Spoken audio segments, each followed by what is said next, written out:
Bon, je crois qu'on y est pour la deuxième vidéo.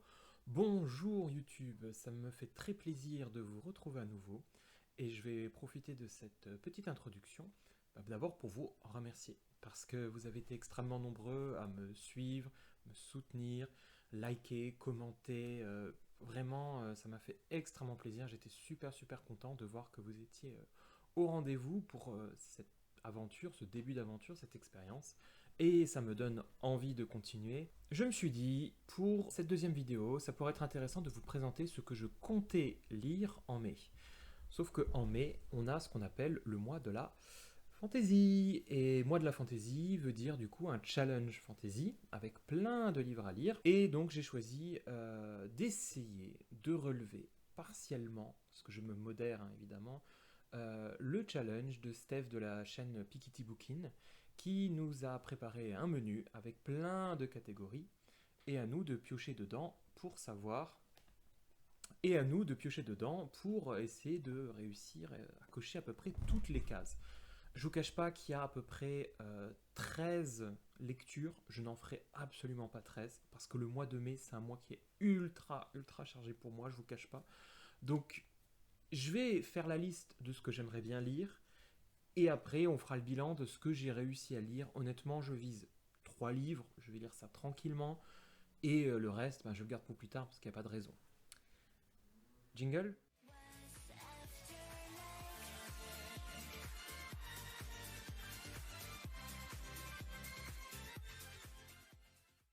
Le challenge prend la forme d'un restaurant qui est censé être éphémère puisqu'il ne dure qu'un mois, le mois de mai.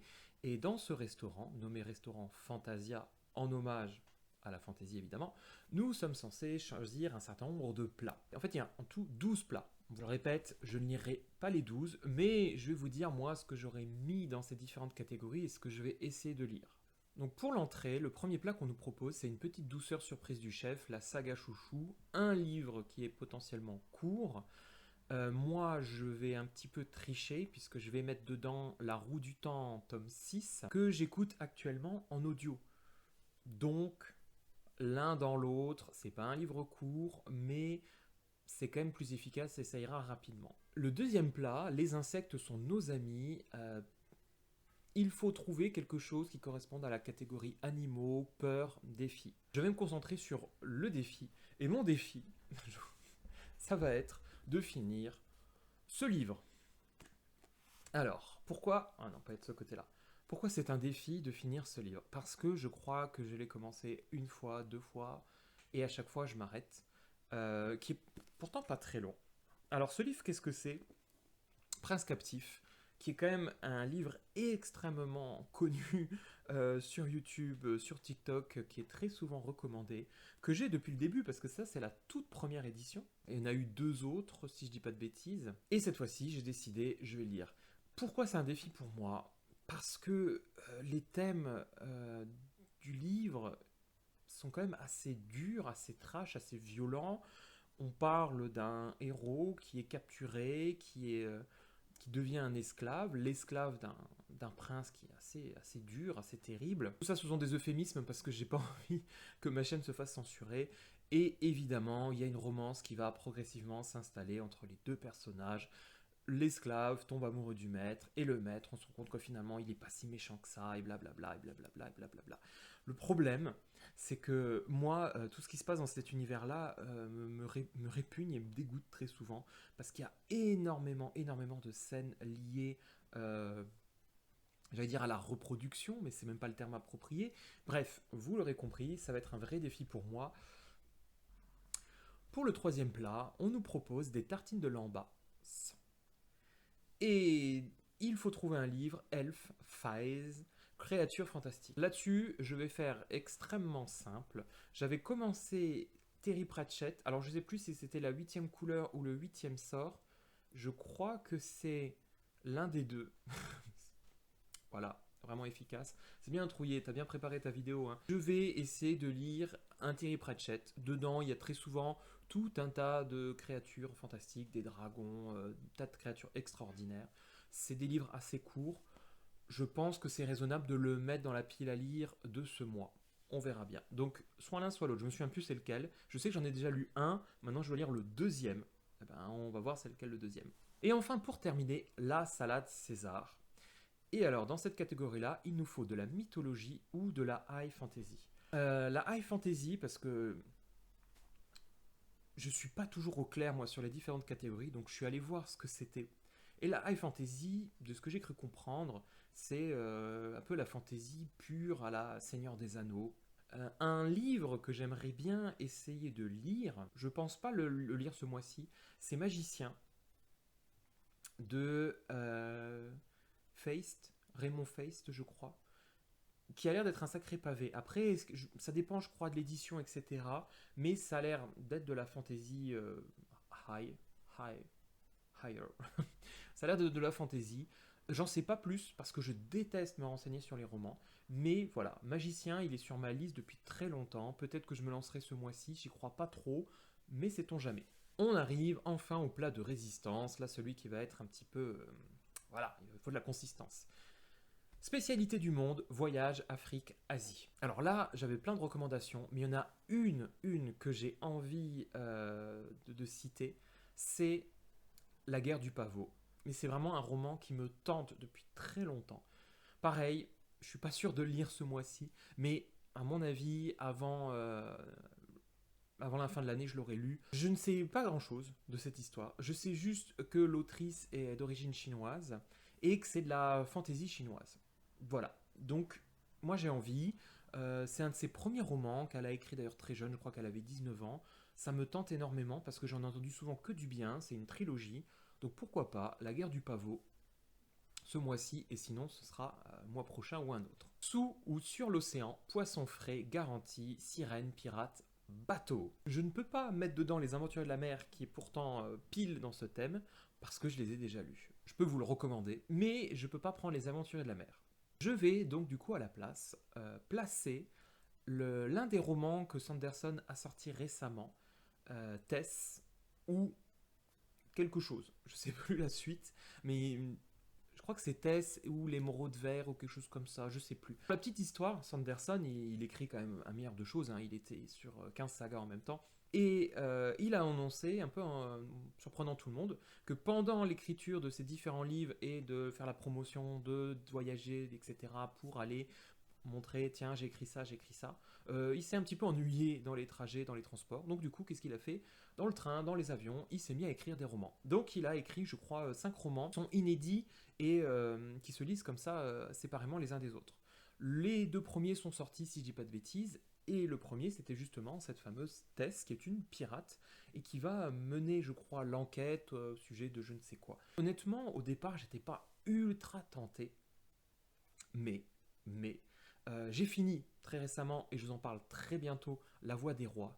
Et en fait, je me suis rappelé à quel point il fallait faire confiance et croire en la puissance de Sanderson. J'ai adoré la Voix des Rois, vraiment, ça m'a mis une sacrée claque. J'en parle pas là maintenant, parce que sinon j'en ai pour 20 minutes.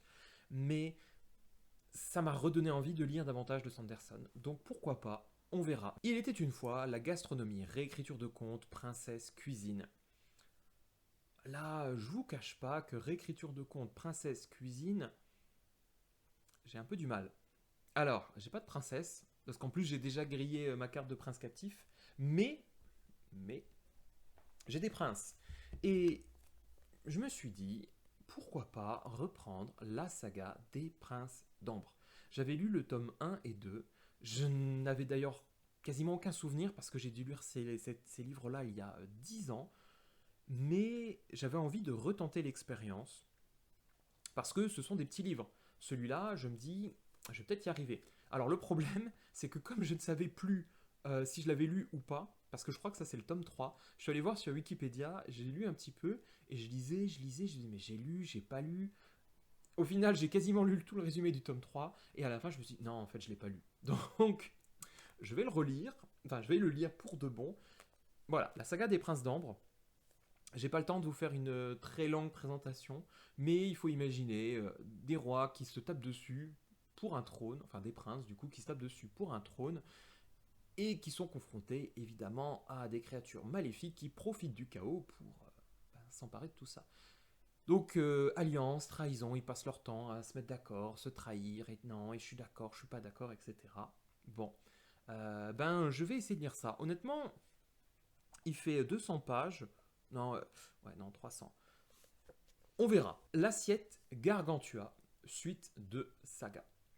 Alors, pour l'assiette Gargantua, suite de saga, c'est pas dur, j'en ai 15 000 des sagas, mais hors de question que je poursuive immédiatement dans la grande saga Les Archives de Rorschach de Sanderson. Ce sont des sacrés pavés. Je vais la placer, l'Assassin Royal, le tome numéro 15, 14, je sais plus, qui s'intitule Serment et deuil.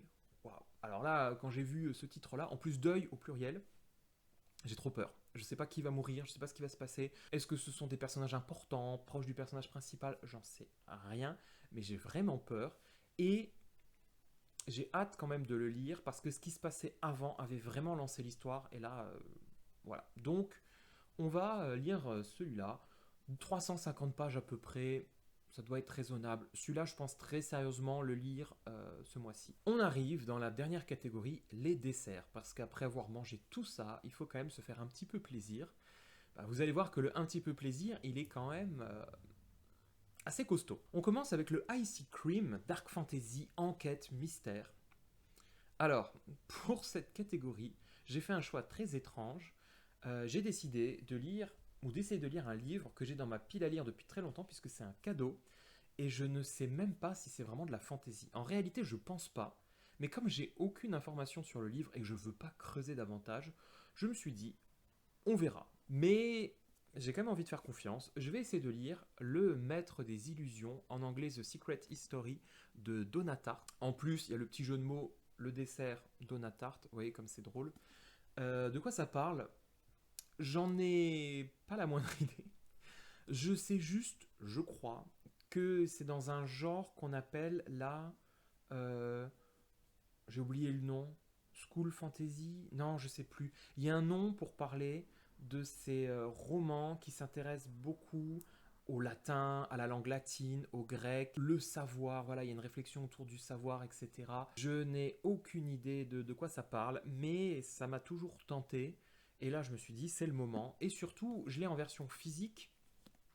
Or, il faut que j'alterne entre ce que j'ai dans ma liseuse et ce que j'ai en physique, sinon je vais jamais y arriver. Il y a des choses que je vais lire dans mon canapé et des choses que je vais lire dans mon lit. Il y a 700 pages par contre. Mais j'ai envie de vraiment m'y mettre ce mois-ci. Est-ce que je vais y arriver? J'en sais rien. Spicy Cake, amour, trahison, complot, urban fantasy. J'ai choisi le Pont des Tempêtes pour cette lecture, puisque c'est le roman du moment qui ne parle que d'amour et de trahison. C'est censé être de la fantaisie. J'ai un petit peu entendu parler du speech, du pitch, du speech. Oui, non, du pitch plutôt. J'ai un petit peu entendu parler de cette histoire. C'est une jeune femme, une princesse d'ailleurs, pas n'importe qui va aller épouser un prince pour espionner le prince et aider en fait son père. C'est-à-dire la princesse, elle est fidèle à son pays et elle veut profiter du mariage avec le royaume ennemi pour leur piquer leurs secrets et permettre l'invasion du royaume. On va voir, c'est pas très long, ça fait 300 pages, je pense que ça se lit bien. Ça marche pas mal en ce moment, donc j'avais envie de voir ce que ça va donner. J'étais un peu curieux. Est-ce que c'est mon type de lecture? Absolument pas. Mais dans la vie, il faut essayer un petit peu tout et n'importe quoi. On est là pour ça. Et ben, comme au restaurant, j'ai envie d'essayer ce livre. Le glouton. Un bon dessert glouton. Et vous allez voir que là, j'ai été très très très gourmand. Puisque le glouton, c'est pavé roman à dévorer. Et donc là, j'ai mis Le Prieuré de l'Oranger. Ouais, je sais pas si vous voyez exactement la taille de ce livre. Il fait 1200 pages, je crois. Vous savez, c'est le gros livre orange-bleu que je rêve d'avoir dans ma bibliothèque parce que là, ils l'ont sorti dans une très belle édition. À chaque fois, je me dis, waouh, il serait tellement beau dans ma bibliothèque. Et en même temps, je me dis, mais ouais, mais s'il te plaît pas, etc., t'en fais quoi? Pour le moment, je l'ai sur ma tablette. On va voir. S'il me plaît vraiment, je l'achèterai en format physique parce que c'est vraiment un très beau livre. Mais 1200 pages. Est-ce que je vais lire ce roman ce mois-ci? Non, bien sûr que non. Café gourmand, c'est le moment de te faire plaisir, tu choisis. Et bien justement, il y a pareil, quelque chose que je voudrais lire depuis très longtemps. Ça s'appelle La première loi ou la dernière loi de Aber- Abercrombie. J'ai vraiment un problème avec les noms, c'est incroyable parce que J'ai quand même révisé hein, avant de, de lancer cette vidéo, mais mon défaut, c'est que je suis incapable de retenir ou de prononcer les mots correctement, enfin les noms surtout. Les mots, ça va, je m'en sors pas trop mal. Donc je suis bien désolé. Cette vidéo, elle était avant tout là pour vous présenter une liste de romans de fantasy. À vous de me dire ce que vous en pensez, évidemment sans me spoiler parce que je ne les ai pas lus. Qu'est-ce que vous m'encouragez à lire davantage? Vous pouvez aussi faire des paris. Qu'est-ce que je vais lire? Qu'est-ce que je ne vais pas lire selon vous? N'hésitez pas aussi à me dire dans les commentaires combien de livres je vais réussir à lire. Moi, je vous annonce 5. Allez, 5, vraiment, je vais tenter ça. Je vais tenter les 5 romans. Vous aussi, n'hésitez pas, hein, si ça vous intéresse, de jouer avec ce petit jeu-là, de me dire si vous avez des suggestions, d'autres suggestions, parce que moi, je propose plein de choses, mais si vous avez d'autres idées, je suis très curieux, j'adore lire, et j'aime bien avoir une liste immense à lire. Donc, pareil, faites-moi plein de propositions, je les lirai avec attention, je vous répondrai avec attention. On se retrouve probablement très bientôt dans les prochaines semaines pour vous faire le bilan du mois d'avril et on se retrouvera après en fin mai pour faire le bilan de mai. Je vous remercie, je vous embrasse très très fort, je vous souhaite une très belle journée, semaine, après-midi, week-end, tout ce que vous voulez, peu importe à quel moment vous regardez cette vidéo, je vous souhaite tout le bonheur du monde. Merci, générique.